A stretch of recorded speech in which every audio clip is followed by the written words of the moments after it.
While reading Ibn Ishaq's Sirat Rasul Allah and the Hadiths, I came upon hundreds of instances of events or actions that were taken or ordered by Muhammad, for which only afterwards a revelation was descended, justifying or explaining it by an indisputable divine decree. Can you explain this? Your observations are correct, and any of our listeners who may have doubts need only go to our website to get many more examples and details.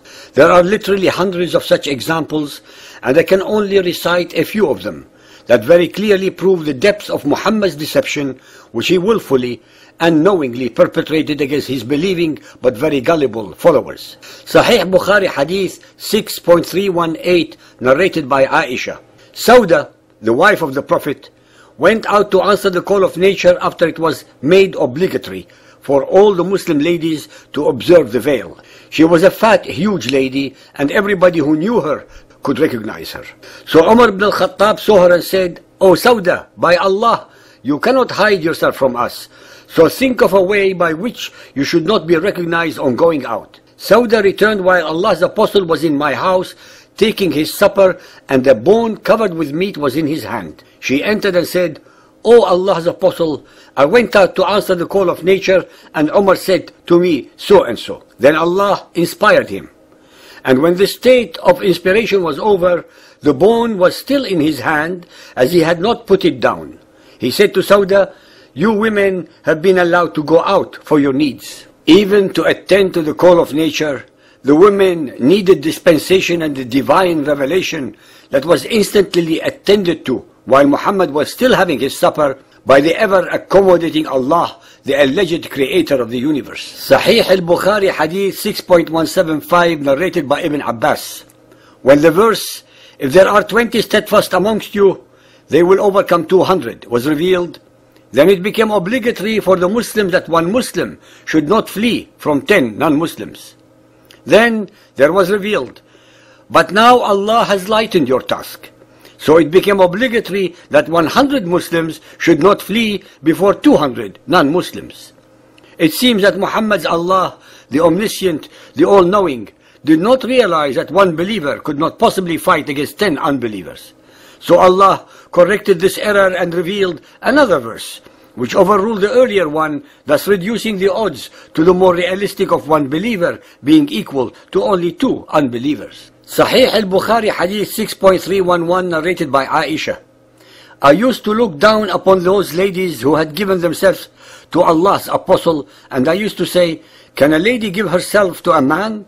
But when Allah revealed, "You, O Muhammad, can postpone the turn of whom you will, of them your wives, and you may receive any of them whom you will, and there is no blame on you if you invite one whose turn you have set aside temporarily." Chapter 33.51, I said to the Prophet, "I feel that your Lord hastens in fulfilling all your wishes and desires."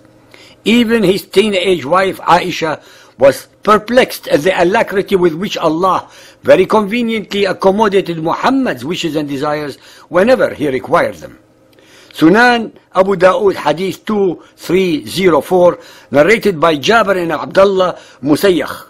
A slave girl of some Ansari came and said, "My master forces me to commit fornication."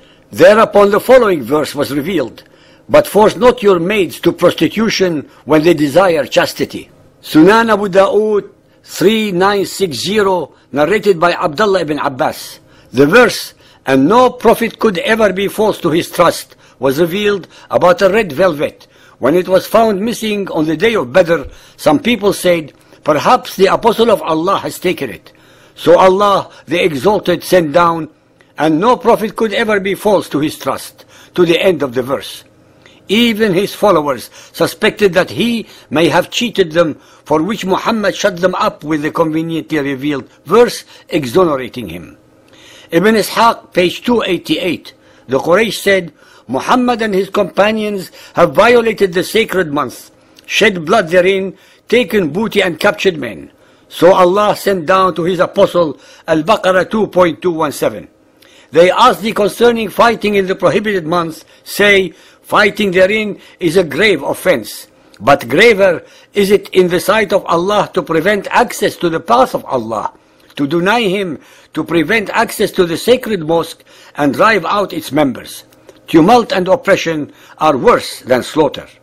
One does not have to be a scholar or a rocket scientist to realize that there is something unusual and unsavory about Muhammad's claim that all his revelations were divinely inspired, when in fact, based upon all the above stories alone, not one of them could have been.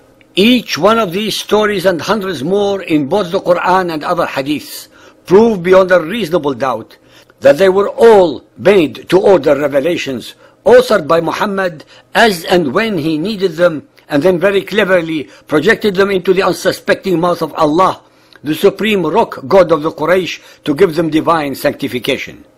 The most shocking and disturbing realization from all of the above is the inescapable conclusion that the author of the Quran was Muhammad, and that in reality Allah, Gabriel and Satan are Muhammad's multiple personalities, as clearly demonstrated in almost every verse of the Quran. That is why that even among the most learned followers of Muhammad, it is impossible for any of them to admit these facts, because such an admission would destroy and completely discredit Muhammad, his Quran, and the whole of Muhammadan Islam.